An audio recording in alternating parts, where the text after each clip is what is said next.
सखी सहेली। सखी सहेली कार्यक्रम सुनने वाली सभी सखियों और सखाओं को मंदाकिनी जोशी और संगीता श्रीवास्तव का नमस्कार। कैसी हैं संगीता जी आप? हाँ जी, बिल्कुल ठीक है। और मौसम है बस बदल रहा है। हाँ बिल्कुल, हर जगह का बदल रहा है। बिल्कुल। और मौसम के साथ साथ हमारे मिजाज भी थोड़े थोड़े बदल जाते हैं। हाँ, है ना? सेहत भी बदल जाती है। बिल्कुल सही कहा आपने। हाँ। तो आज आप बहुत सारे विषय लेकर आई हैं और हमारे श्रोता तो जानना भी चाहते हैं कि आज संगीता जी किन किन विषयों पर बात करने वाली हैं। जी, आज तो देखिए सर्दियों का मौसम है, तो सर्दियों की थोड़ी सी दिनचर्या जो है उस विषय में बात करेंगे। और साथ ही साथ जरा याद करो कुर्बानी में बख्त खान जी की बात करेंगे। अच्छा। और मेले में नहीं जाएंगी? हाँ मेला तो चलिए रहा है। अच्छा, मेले में जाकर कभी आपने निशाना साधा है क्या? हाँ देखिए, ये बड़े पते की बात है मंदाकिनी जी। तो फिर यही सवाल मैं बना देती हूँ। आपने निशाना साधा? अरे भाई, ये सवाल तो मैं आपसे जानना चाह रही थी कि जब हम मेले में जाते हैं तो वहाँ पर बहुत सारे खेल होते हैं, बहुत सारा खाना होता है और बहुत सारी एक्टिविटीज होती हैं। जब हम मेले का आनंद भी लेते हैं तो उसमें एक होता है कि किसी चीज का निशाना साधना, और जब निशाना लग जाता है तो हमें कुछ ना कुछ मिलता भी है ना? बंदूक से निशाना साधते हैं। कहीं मिलता है, कहीं तो फिर बस वो गुब्बारे ही फोड़ने होते हैं। लेकिन उसका भी एक आनंद होता है। और एक जब बचपन की उम्र में हम जाते हैं तो उस वक्त तो कहने ही क्या होते हैं। और आज भी अगर हम इस उम्र में भी जाकर किसी मेले में गुब्बारा अगर अपने निशाने से फोड़ते हैं तो उसका आनंद होता है। लेकिन हाँ, मैंने एक बार किया था, लेकिन जाके निशाना चूक गया था। और उसमें ये भी होता है कि निशाना चूक जाए तो फिर बस एक बाजी के बाद दूसरी बाजी के बाद फिर तीसरी बाजी, तो बाजी चलती ही रहती है। बिल्कुल, फायदा हो जाता है। हाँ, तो बिल्कुल। तो आज इन्हीं पर हम बात करेंगे। हमारे श्रोता भी बताएं वो कभी मेले गए हैं और वहाँ उनका अनुभव क्या रहा, क्या उन्होंने इस तरह का कोई गेम खेला, कहीं उन्होंने कोई निशाना लगाया और निशाना चुगा कि निशाना लगा, इस पर वो अपने विचार हमें लिख सकते हैं। जी बिल्कुल, लिख सकते हैं। और मेले की जो लजीज चीजें होती हैं जो खाने के लिए मिलती हैं वो तो बड़ी अलग अलग होती हैं। लेकिन आज हमें भी व्यंजन की बात करनी है मंदाकिनी जी। तो हम लज्जत हरे भरे साग की बात करेंगे कि हम इस साग से क्या क्या बना सकते हैं। सब्जियां तो बनती ही हैं, लेकिन हमारे श्रोता भी बताएं कि वो जैसे पालक मेथी बथुआ जैसे साग हैं, उनसे क्या क्या रेसिपीज वो बनाते हैं और किस कदर बनाते हैं। थोड़ा चाहे तो अपनी रेसिपी भी हमें बता सकते हैं। जी बिल्कुल। और मेले मगरियों में जाकर क्या खाया, क्या पिया और किस तरह से आनंद लिया, अपने बचपन की यादें ताजा कर सकते हैं। और जो एक उसमें जो तस्वीर खिंचवाते हैं, फोटो खिंचवाते हैं, ब्लैक एंड व्हाइट फोटो हुआ करती थी पहले किसी जमाने में। वो फोटो भी हमारे लिए बड़ी अमूल्य हुआ करती थी। तो इस बारे में भी वो बताएं कि क्या कुछ यादें उनकी हैं, या वो फोटो आज भी सुरक्षित है कहीं ना कहीं किसी एल्बम के किसी कोने में लगी हुई है कि नहीं। और बाइस्कोप आप जरा मेले में कम देखने को आता है, तो बाइस्कोप में कभी आपने देखा है क्या, जो एक डब्बा बक्सा सा होता था और उसमें निगाहें टिका के हम देखते थे और वो रील बदलती जाती थी। होता तो बस एक कागज का टुकड़ा ही था जिसमें अलग अलग तस्वीरें होती, लेकिन वो हमारे लिए अद्भुत होता था। वो पल हमने क्या जो देख लिया, लगता था पूरा संसार घूम लिए हो हम, ऐसा लगता था। आज भले ही हम संसार घूम के आ जाएं तो वो फीलिंग्स नहीं आती, लेकिन वो जो बाइस्कोप देखना होता था वो हमारे लिए बड़ा मजेदार किस्सा होता था। उसकी भी कुछ यादें हैं तो बताइए। और आज हम चलचित्र देख के आते हैं, फिल्में चलती फिरती फिल्में देखते हैं, लेकिन वो इतना असर नहीं छोड़ती। लेकिन वो स्थिर चित्र जो थे वो आज भी दिलो दिमाग पर अंकित हो गए, देखिए याद करते ही। और बल्कि हम तो ये कहेंगे कि जो हम लोग इतिहास में पढ़ा करते हैं उसकी बहुत सारी चीजें जो थी उसमें भी होती थी। मीनार होती थी, ताजमहल होता था, और भी अलग अलग जगह होती थी। तो वो जो एक हम लोगों के निगाह में एक बसी रहती थी तस्वीर, वो अमिट होती थी। बिल्कुल होती थी और आज भी हम याद करते हैं। और एक बाजीगर, उसे हम नहीं भूल सकते हैं ना, डमरू बजाते हुए बंदर की कलाबाजियां हमने देखी हैं, है ना, किस तरह से बोलते हैं, इकट्ठा करते हैं सबको, हम एक एक पैसा 2-2 पैसा दिया करते थे, 5 पैसे 10 पैसे, और वो कलाबाजियां हमें बंदर दिखाया करता था। बहुत सारे गजब के खेल होते थे, रोमांचकारी, हम रोमांचित होकर घर लौटते थे। जी। और लहजा जो उनका होता था, एक खास लहजे क्या वो जो हम लोगों को आकर्षित कर लेता है, चाहे कितने भी सीधे लोग जा रहे हों, वो मुड़ के उनकी तरफ आ ही जाते थे, है ना, और हम अपने कदम रोक लेते थे। तो वो सभी का जिक्र हमारे श्रोता अपने कलम से हमें लिख सकते हैं, हमें इंतजार रहेगा। हाँ, तो बल्ले बल्ले तो हो गई है, कार्यक्रम की शुरुआत हो गई है। और ये हाँ, गीत है ना, हाँ, ये भी बड़ा सुंदर मेले में ही फिल्म है। हाँ, बिल्कुल सही कहा आपने। और वही मैंने कहा कि कार्यक्रम की भी बल्ले बल्ले हो गई है, क्योंकि मेले का माहौल हो गया है। ऐसा लग रहा है कि हम मेले में ही कहीं बैठे हैं, है ना। लेकिन एक बात बताइए संगीता जी, कि सर्दियों में तो हम मेलों में भी जाते हैं, गर्मियों में भी कुछ मेले आते हैं। आपको गर्मी में मेले में जाना अच्छा लगता है या सर्दियों में? देखिए, मेले तो बहुत लंबी जगह पे लगते हैं, यानी बहुत बड़ी सी जगह में उसका जो एरिया होता है ना वो बहुत बड़ा होता है। तो बस फिर सर्दियों के समय ही अच्छा लगता है ताकि धूप का सेवन भी हो जाता है और दिन भर में पूरा मेला भी हम घूम लेते हैं, है ना। गाड़ियों को बहुत दूर से रोक देते हैं। हाँ, फिर आपको पैदल ही चलना पड़ता है। और सही कहा आपने, क्योंकि गर्मी में तो फिर बहुत हालत बिगड़ भी जाती है, इतनी भीड़ होती है। तो सर्दियों में दिनचर्या आपकी क्या रहती है? दिनचर्या तो बस अब पूछिए मत, क्योंकि दिन तो छोटा होता है और रातें बड़ी होती हैं और दिन बहुत जल्दी हाथ से फिसल जाता है। हाँ, काम भी जो रहते हैं वो उनको भी जल्दी जल्दी से समेटना पड़ता है। हाँ। वैसे अगर देखा जाए तो छोटा दिन अगर है मंदाकिनी जी, तो कुछ एक काम ऐसे होते हैं जो हम लोग रात में थोड़ा समेट लें, जैसे कि कुछ किचन का काम है या कुछ सब्जियां वगैरह काटनी है, तो जो दिन में समय मिला या रात में थोड़ा सा समय मिला तो उसमें बैठे बैठे काट लिया, या फिर मटर वटर छील ली। हाँ हाँ, बिल्कुल, ताकि सुबह उठते ही आपको ये सब तैयारी ना करनी पड़े। और अगर आप वर्किंग वुमेन हैं तो बहुत सारे, जैसे आपकी ड्रेसेस क्या हैं, या बच्चों की ड्रेस निकाल के बच्चों का जो बैग है उसको समेट कर पूरा आप अप टू डेट करके रख सकती हैं, ताकि सुबह उठते ही बच्चे को तैयार किया और बच्चा जो है स्कूल चला जाए, है ना। और आप भी अगर वर्किंग वुमेन हैं, टीचर हैं, सुबह सुबह जाती हैं, तो रात को ही आपने अपने कपड़े वपड़े निकाल लिए हैं और आपने अपना बैग संभाल लिया है, मेकअप का सामान भी निकाल के रख दिया है, खाने पीने की भी सारी चिंता कर ली है, तो सुबह उठते ही आपको थोड़ा सा दिक्कत कम आती है। क्योंकि सर्दी के दिन है, एक तो रजाई से निकलकर बाहर निकलना, रजाई की जो गर्माहट होती है ना, वो इतनी प्यारी होती है सर्दी में, और नींद की जो खुमारी होती है उसके तो कहने ही क्या, है ना। लगता है कोई हमें उठाए ही नहीं, और उठाए तो एक गर्मा गर्म चाय की प्याली हमारे हाथों में ही दे दे। तो नींद तो हमारी देर से खुलती है कई बार, और ऐसी स्थिति में जो है समय का पता ही नहीं चलता। जी, छोटा दिन होता है तो फिर काम की भरमार। और एक बात और भी है कि जो तेजी से शाम ढल जाती है या रात ढल जाती है, तो ये भी रहता है कि भाई जल्दी जल्दी रात वाला काम भी जो है वो जल्दी से निपटाना है, क्योंकि फिर ठंड ज्यादा हो जाएगी तो फिर काम भी नहीं होता है। एक और मंदाकिनी जी, एक चीज और होती है कि जैसे छोटे बच्चे होते हैं ना, तो माओं के साथ साथ ही घूमते रहते हैं। सही है ना। तो अगर वो रोते भी हैं और माओं को तंग कर लेते हैं रो रो कर, तो ना तो माँ घर के काम कर पाती है और ना फिर बच्चों को संभाल पाती है। ठंडी में घूमते भी रहते हैं, ठंडी में घूमते रहते हैं, फिर बीमार हो जाते हैं, नाक उनकी चलती होती है ना, और खांसी लगातार, नंगे पैर चलते हैं, जूते भी उतार देते हैं। तो बहुत सारी दिक्कतें जो है माओं को झेलनी पड़ती है। तो इसलिए शाम का काम भी, यानी कि रात बहुत ज्यादा ना हो, जल्दी से काम को समेट लिया जाए, यही सबकी कोशिश होती है। बिल्कुल, क्योंकि 6 बजे के बाद तो अंधेरा ही दिखता है, है ना। बिल्कुल। तो बस ऐसा जल्दी जल्दी से काम निपटाना है, और फिर जल्दी से रजाई में घुस जाना है। लेकिन एक चीज ये भी है कि अगर दिनचर्या को ठीक रखना है तो सेहत को सबसे पहले ठीक रखना पड़ेगा। बिल्कुल, आपने सही कहा। अगर सुबह उठने में हम लेट हो जाते हैं तो ये हमारी सेहत के लिए नुकसानदेह है, क्योंकि सुबह उठकर व्यायाम करना सर्दी में अक्सर हम छोड़ देते हैं। कौन उठे सर्दी में, इतनी ठंड है, आगे करेंगे, और ये आगे फिर वो कल कभी नहीं आता है। तो आपका जो व्यायाम है, आपकी जो दिनचर्या है, या आपकी मॉर्निंग वॉक है, कुछ लोग मॉर्निंग वॉक पे जाते हैं सुबह सुबह समय निकाल कर, तो वो जाएं। हाँ, बहुत ठंड जब होती है तो न जाएं ऐसी स्थिति में।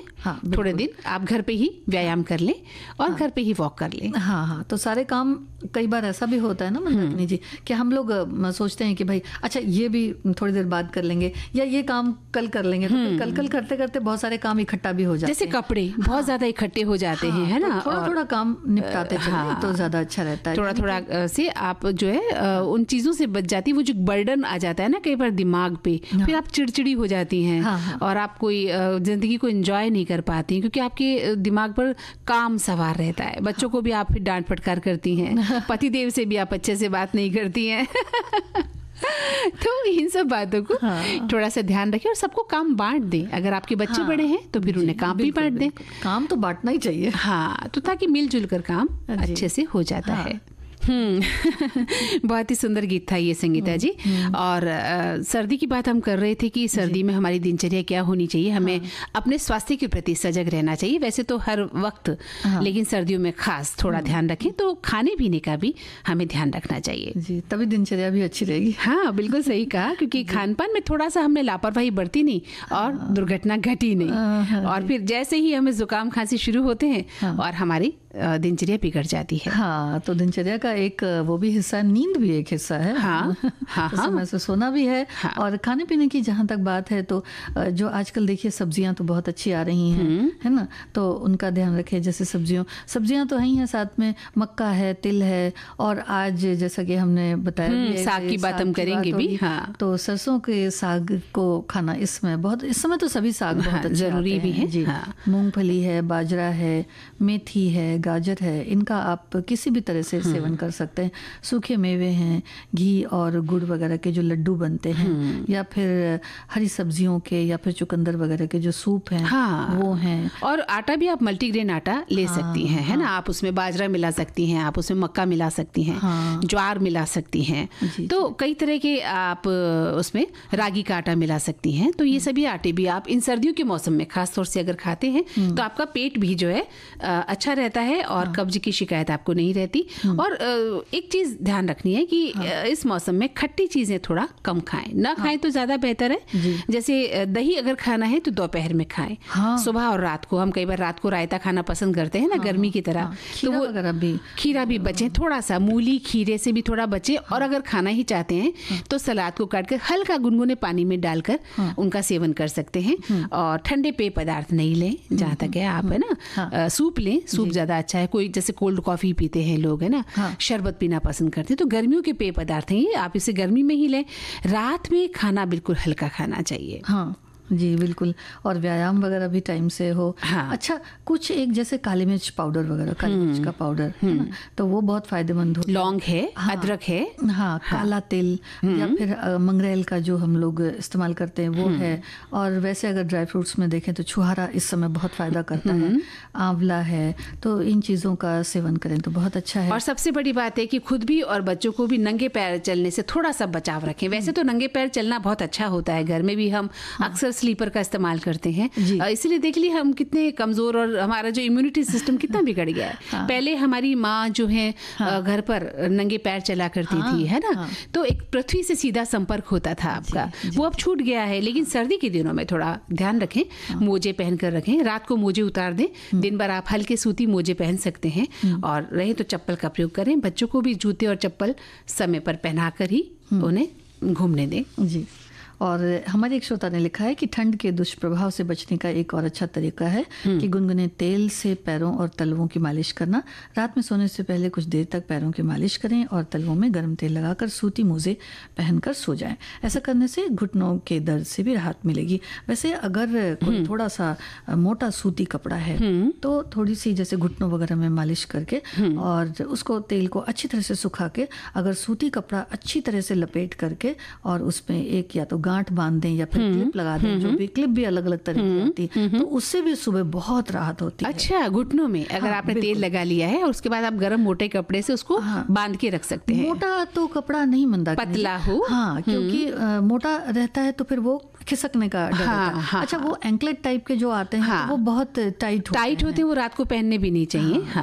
तो कुछ एक दुपट्टे आते हैं या कुछ एक कपड़ा घर में होता है जो थोड़ा सूती कपड़ा भी हो सकता है। हाँ, सूती भी है तो उसको कई लेयर में, जैसे दुपट्टे वगैरह लंबे बिल्कुल सही कहा, तो लंबाई से मोड़ करके और फिर वो बहुत बहुत ही ज्यादा उससे आराम होता है। तो ये भी इन्होंने एक अच्छी सी बात बताई है जो मसाज करने वाली पैर पे है ना। अच्छा, तो ये भी बहुत अच्छा है। और हमारे एक श्रोता लिख रहे हैं, थोड़ा सा उन्होंने बात बड़ी गमगीन लिख दी है कि मैं प्रोग्राम से आज नहीं जुड़ पाऊंगा क्योंकि इनके पड़ोसी जो है बुजुर्ग दादाजी का निधन हो गया है और वे थोड़ा सा आज व्यस्त हो गए हैं अन्य कार्यों में। तो दुख का विषय है, आप वहाँ से फ्री होइए और हमारा प्रोग्राम सुनते रहिए। कल फिर हम हाजिर होंगे प्रोग्राम लेकर। और एक श्रोता लिखते हैं कि सर्दियों में दिन इतने छोटे होते हैं कि कब सुबह होती है कब शाम हो जाती है पता ही नहीं चलता। हम लोग भाई बहन जब छोटे थे तो पिताजी दिन में पिकनिक पर जाते थे हम सब लोगों को लेकर, और उस समय मेरी बुआ भी थी। मम्मी मटर की तहरी बनाकर भगोना भर के बनाती थी और साथ में धनिया मिर्च की चटनी, प्याज टमाटर, हरी मिर्च का सलाद। और हम लोग लखनऊ की चिड़ियाघर 11:30 बजे पहुंच जाया करते थे और फिर बच्चे घूम घूम कर पूरे जू में सारे जानवर को देखते थे। और धूप में घूमना भी उस उम्र में बहुत अच्छा लगता था। बाद में एक बड़ी सी चादर बिछाकर उस पर बैठकर तहरी का मजा लेते थे और मीठे में गजक, रेवड़ी आदि खाते थे। और लेकिन शादी के बाद ऐसा संभव नहीं हो पाया। तो बस कुछ वही तो बात है ना कि मतलब जो यादें हैं अच्छी यादों को संजोना, समेटना और उन्हीं पलों में जीना बड़ा अच्छा लगता है। लेकिन एक बात तो मैं कहना चाहूंगी कि आपके पिताजी ने ऐसा किया, आपकी माताजी ने किया, तो आप भी करने की कोशिश तो करते, अपने बच्चों को ले जाते। आप भी दो पति पत्नी अपने बच्चों के साथ किसी ऐसी यात्रा पर निकलते, बच्चों को जू दिखाने ले जाते, है ना। हमारे एक देखिए श्रोता ने लिखा है कि आज सखी सहेली कार्यक्रम जो है उसमें उस वक्त जब ये चल रहा है तो आज मैं राजकोट के प्रसिद्ध चोटीला चामुंडा मंदिर दर्शन करने आया हूँ। चोटीला राजकोट के उधर मतलब ये गए, घूमने गए। तो देखिए घूम भी रहे हैं, मंदिर भी जा रहे हैं और फिर प्रोग्राम भी सुन रहे हैं। अरे वाह। क्योंकि रेडियो ऐप पर भी रेडियो का हमारा जो ये प्रोग्राम है वो मोबाइल ऐप पर न्यूज ऑन AIR ऐप पर जब हमारे श्रोता सुनते हैं तो बहुत जगह तक पहुंच जाता है कार्यक्रम। तो ये भी एक बहुत अच्छी बात है। और जो जहाँ तक ये राजकोट की बात कर रहे हैं या दर्शन की बात कर रहे हैं तो आजकल तो समय ही कुछ ऐसा चल रहा है। देखिए न सिर्फ गंगा घाट के मेले लगे हुए हैं, न सिर्फ कुंभ की बात है, बल्कि देखिए ये मौसम ऐसा है मंदाकिनी जी कि हर जगह आप देखिए कि मेले सा ही एक माहौल है। बिल्कुल। और इसका बहुत जगह मेले लगे हुए हैं और आप अगर अपनी जिंदगी में इन मेलों के दर्शन करते हैं तो बहुत मजा आता है। हम कई बार क्या है कि बड़ी बड़ी जगहों पर जाना चाहते हैं लेकिन इन मेलों का भी अलग से आनंद होता है। एक श्रोता लिखते हैं कि सर्दियों के छोटे दिनों में बहुधा महिलाएं खाने पीने के बाद जहां भी संभव होता है धूप में बैठकर या तो बुनाई करती हैं, मूंगफली अमरूद खाती हैं या कुछ पत्रिकाएं पढ़ती हैं। पर आजकल पढ़ने का चलन खत्म सा हो गया है तो अपने फोन पर विविध भारती के प्रोग्राम हम सुनते हैं। मेरे घर में धूप नहीं आती तो मैं काम खत्म करके रजाई में लेटकर इस समय सखी सहेली सुन रही हूँ। तो देखिए अच्छा है, सुनना चाहिए। और हमारे श्रोता भी हैं, न सिर्फ सुनते ही हैं बल्कि अपने विचारों से भी हम सभी को अवगत कराते हैं। तो बहुत अच्छी बात है और विचारों का ये एक तरह से आदान प्रदान हो जाता है जिससे हमें भी सीखने को मिलता है, उन्हें भी कुछ नई बातों का पता चलता है। बिल्कुल बिल्कुल। और देखिए जब वो हमें सुनते हैं तो हमें भी अच्छा लगता है और हम उनके खत पढ़ते हैं, उनके विचार पढ़ते हैं तो उन्हें भी बेहद खुशी होती है। एक श्रोता का पत्र और मैं ले लेती हूँ। ये लिखते हैं कि सर्दियों में दिनचर्या सर्दियों में थोड़ी सी धीमी हो जाती है क्योंकि दिन छोटे और रातें बड़ी हो जाती हैं और काम करने में आलस भी आता है और कोई काम जल्दी जल्दी होता भी नहीं। हमारे हाथ पर काम करना बंद कर देते हैं। तो इसका सबसे अच्छा तरीका है कि हमें कौन सा काम किस समय करना है, कैसे उसको करना है, इसका एक प्रबंधन हमें कर लेना चाहिए। और हर काम को करने से पहले किसी भी मौसम में एक तरीका अपनाने से हम बहुत जल्दी काम को कर सकते हैं। तो ये भी बहुत अच्छी सी बात है इन्होंने लिखी है जी। तो इनका धन्यवाद करते हैं संगीता जी। और चलिए अब मेलों का रुख करें। वैसे तो देखिए अभी सर्दियों की बात खत्म नहीं हो रही है क्योंकि हमारे श्रोताओं ने बहुत विचार अपने लिखे हैं, संदेशों के जरिए हम तक पहुंच रहे हैं हमारे फेसबुक पेज पर। लेकिन हम उनके विचार लेते भी रहेंगे और बीच बीच में पढ़ते भी रहेंगे। फिलहाल मेलों की दुनिया में चला जाए जी। तो बताइए आप मेले मगर ये गई थी, आपकी जिंदगी का कौन सा ऐसा मेला है जो आपको याद है?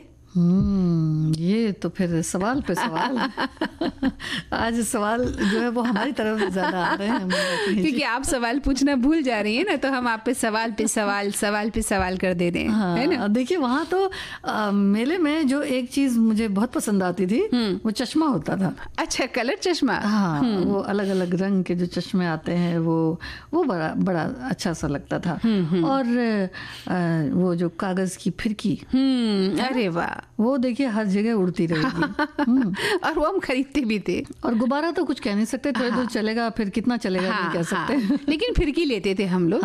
और आइसक्रीम जिसे हम कुल्फी कहते थे, वो कुल्फी खाना भी बहुत पसंद होता था गर्मी के दिनों में, खास तौर से जब हम जाते थे तो कुल्फी खाने का आनंद जो है मुंह नहीं छूटता था। और हम कुल्फी बहुत खाती थी, जहाँ तक मेरी बात है। और वो जो बड़े बड़े झूले होते थे ना, जो गोल राउंड में घूमते हैं, वो झूलों पे बैठने का तो मुझे जैसे जुनून था।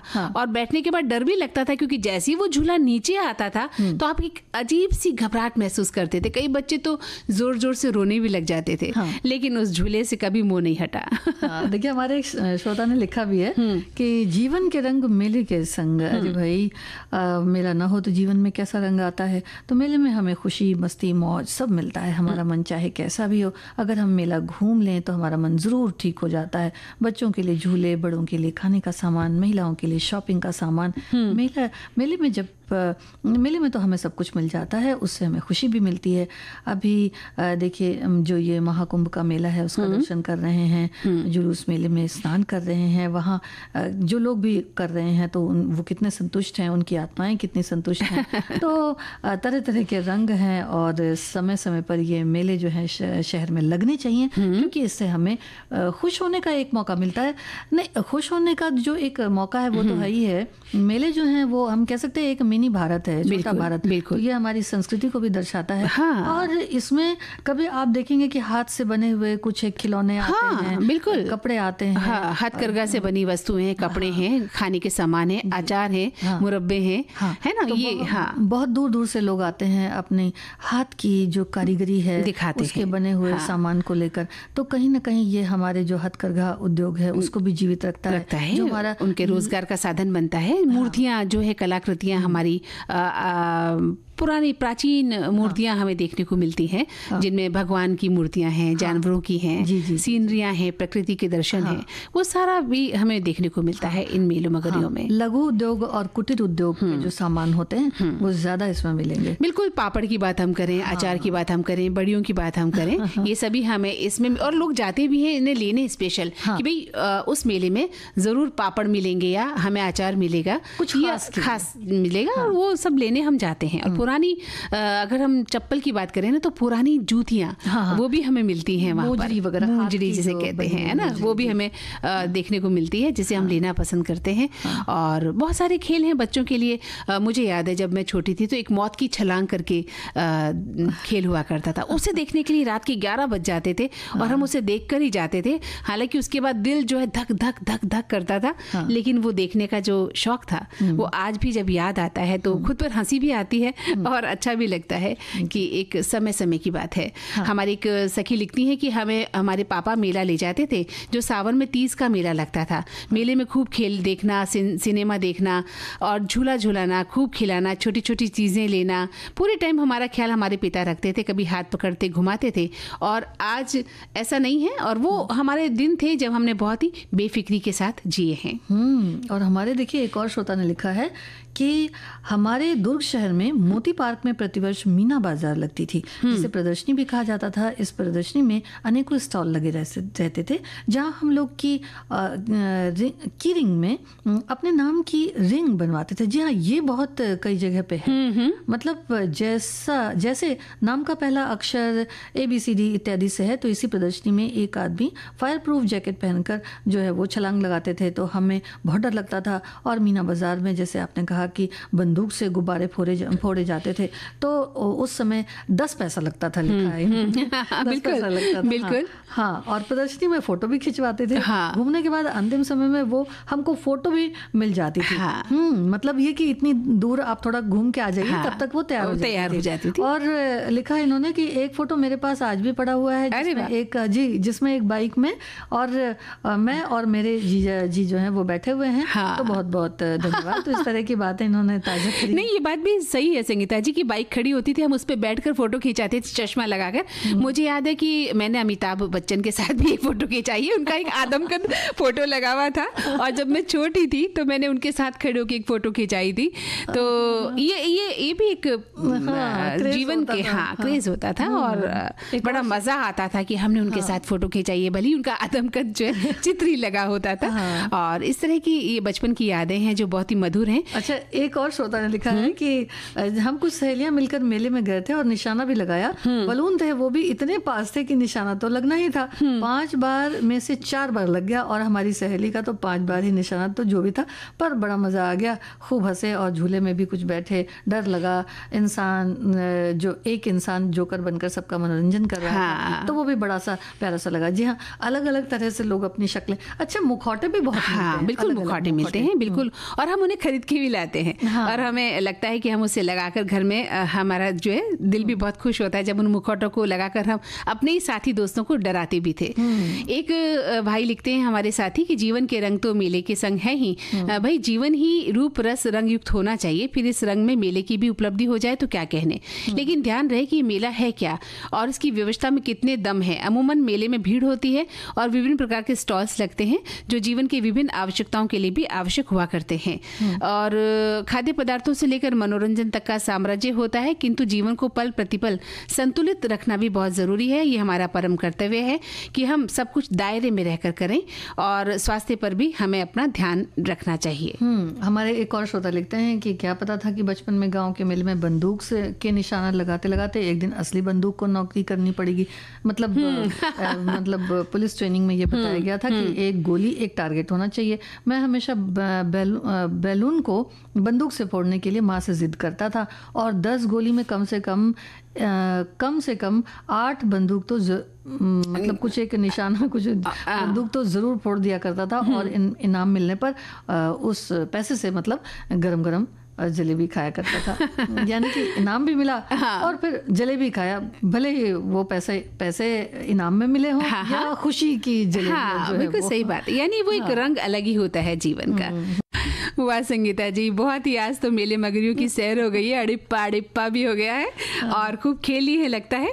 तो अब देखिए, ज़िंदगी में मेले मगरियों के साथ साथ हमें थोड़ा सा संजीदा भी होना चाहिए, गंभीर भी हो जाना चाहिए, जहां हम अपने देश के लिए या अपने देश के बारे में सोचना शुरू करें, कुछ करें। जी, ये खुशियाँ जो हमें मिली हैं, वो जो है वो सभी हमारे जो क्रांतिकारी सेनानी उन्हीं की बदौलत मिली है। हाँ। तो आज हम बात करते हैं बख्त खान की। बिल्कुल, बख्त खान के बारे में आज हम बात करेंगे।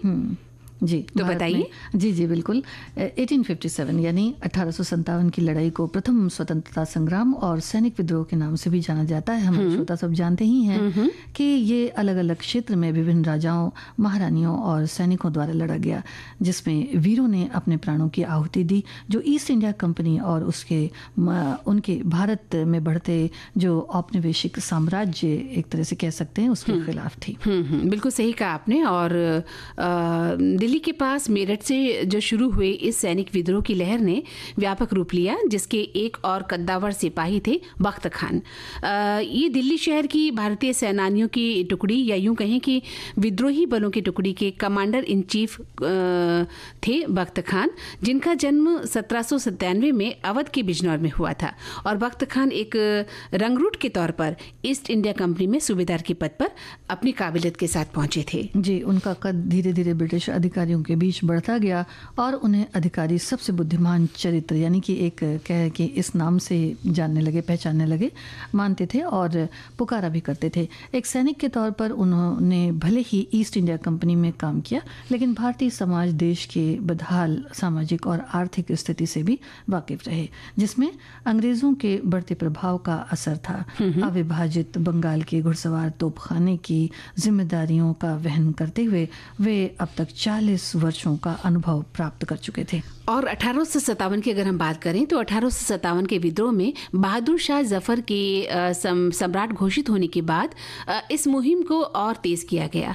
तो मेरठ के बाद बरेली में विद्रोह की लपट तेज हुई, जिसकी गर्माहट जनरल बख्त खान ने देश की स्वतंत्रता के लिए इस संग्राम की तपिश के भीतर को महसूस किया और अंग्रेजी हुकूमत की फरमाबरदारी छोड़ सम्राट बहादुर शाह जफर की सेना के समर्थन हेतु दिल्ली की ओर कूच करने का उन्होंने फैसला कर लिया। 1 जुलाई 1857 को वे रोहिल्ला सिपाहियों के साथ दिल्ली पहुंचे और दिल्ली की घेराबंदी कर रहे अंग्रेजी सिपाहियों के छक्के छुड़ा दिए। उन्होंने बादशाह के सबसे बड़े बेटे मिर्जा जहीरुद्दीन को सैनिक सहायता उन्होंने दी। जल्दी ही उन्होंने स्थिति पर काबू पा लिया और सम्राट ने उन्हें खुश होकर साहिब आलम बहादुर या लॉर्ड गवर्नर जनरल की उपाधि से नवाजा। बख्त खान ने इस दरमियान वित्तीय समस्या और रसद की समस्या को सुलझाने का प्रयास किया, जो युद्ध के मद्देनजर बेहद जरूरी था। बिल्कुल, और समय बीता गया और समस्या फिर भी गंभीर होती गई, क्योंकि भारतीय रजवाड़े अलग अलग विद्रोह की स्थिति में थे। तो सितंबर 1857 में फिर एक बार अंग्रेजी फौज ने शहर पर धावा बोल दिया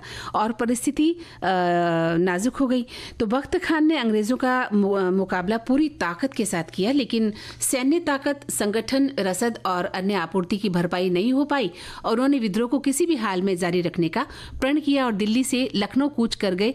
लखनऊ के बाद वो शाहजहांपुर और अन्य रियासतों से मिलकर युद्ध करते रहे और लगातार अपना जो है निवास वो बदलते रहे। तो इस बीच उन्होंने अंग्रेजों को खूब चुनौतियां दी और बेगम हजरत महल के साथ मिलकर भी उन्होंने काफी बहुत रणनीतियां भी बनाई।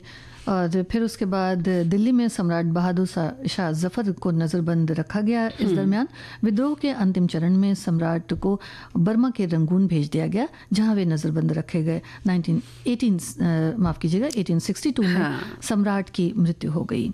बख्त खान 1857 की लड़ाई में जगह जगह पर अंग्रेजों के लिए एक चुनौती के तौर पर रहे, जिन्हें जिंदा या मुर्दा पकड़ने की ख्वाहिश अधूरी रही। घायल अवस्था में भी वो सिंह की तरह मैदान जंग में अंग्रेजी सेना को रौंदते रहे। धीरे धीरे 1857 के विद्रोह में एक एक कर रियासतों को अंग्रेजों ने वापस अपने कब्जे में ले लिया और भारतीय सेनानियों की पकड़ कमजोर होती गई।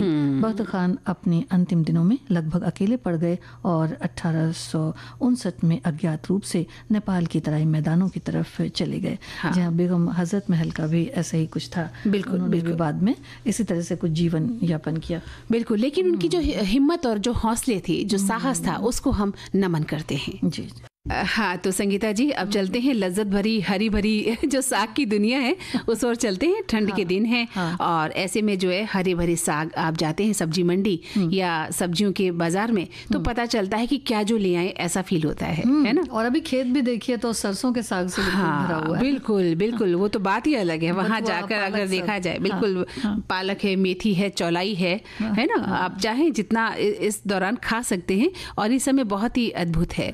उसकी तासीर भी इस समय बहुत अच्छी है। बिल्कुल सही कहा आपने। तो हमारे श्रोताओं ने भी अपने विचार लिख दिए हैं। एक श्रोता लिख रहे हैं कि बिहार में तो सर्दियों का मौसम में इतनी तरह के साग आते हैं कि बिहार झारखंड में हर दिन के खाने में साग बनता है। मेथी, पालक, सरसों, बथुआ सभी सर्दियों के दिन में ही मिलते हैं। पालक है, लाल साग है, गेनाहरी, चौलाई का साग गर्मियों के दिन में आता है। पालक, बथुआ जैसे बहुत तरह की सब्जियां दालों में बनाकर खाया जाता है। और बिहार झारखंड में जाड़े के दिन का पसंदीदा साग होता है चना, खेसारी और बथुआ का मिला जुला कर बनने वाला साग। बस इसे धोकर साफ करके और सिर्फ इसमें नमक डालकर पका लेते हैं। पानी सूख जाने पर इसमें नमक, सरसों का तेल, हरी मिर्च और लहसुन जो खाते हैं लहसुन मिलाकर रोटी चावल के साथ खाई जाती है। बहुत ही स्वादिष्ट होता है।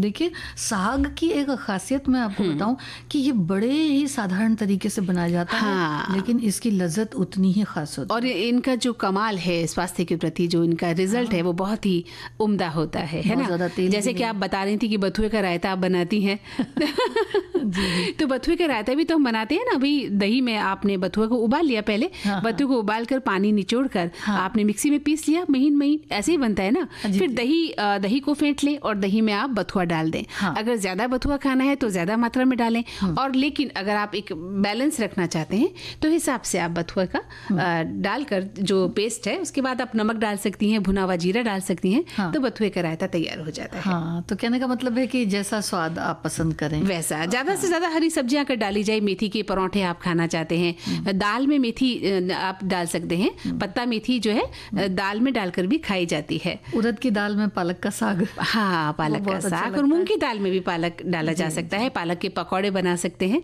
अगर आप ज्यादा फ्राई नहीं खाना चाहते हैं तो सब्जी बनाए, सबसे अच्छा सब्जी है उबालकर हल्का नमक और हल्दी का सेवन करें और आपको उसके रिजल्ट बेहतर मिलेंगे। हाँ, पालक पनीर लोग अक्सर बनाते हैं मंदाकिनी जी। तो वो करते हैं कि मतलब हरे पालक को लेकर छांट कर काट कर फिर उसको पीस करके धो धा के फिर पीस करके तब उसके बाद उसको पकाते हैं। लेकिन अगर पालक को अच्छी तरह से छांट लिया जाए और उसके बाद उसको थोड़े से पानी में स्टीम कर लिया जाए, क्योंकि वो तो पानी छोड़ेगा ही, और उसके बाद वो पालक बिल्कुल एक जगह आ जाता है। फिर जब आप उसको पीसेंगे मिक्सी में तो वो एकदम पतला हो जाएगा। हाँ, मलाई जैसा हो जाता है, एकदम मलाई जैसा हो जाएगा। पनीर को फिर तलना नहीं है, उसको अच्छा जी उसको उसमें डाल देना है और पालक को थोड़ा सा बघार दे दीजिए। फिर पालक उसमें डाल दीजिए, यानी मिर्च और जीरे वगैरह से, हींग वगैरह से, और उसके बाद उसके अंदर पनीर डाल दीजिए, पालक डाल दीजिए, पानी डाल दीजिए, थोड़ा सा उबल जाए, पक जाए, फिर तो ये जल्दी से झटपट हो जाता बन जाती है सब्जी और स्वास्थ्य का भी हमारे ख्याल रखती है। और हमारे एक श्रोता ने लिखा है कि जीवन के रंग मेले के संग तो भाई हो तो जीने का मजा ही आ जाता है।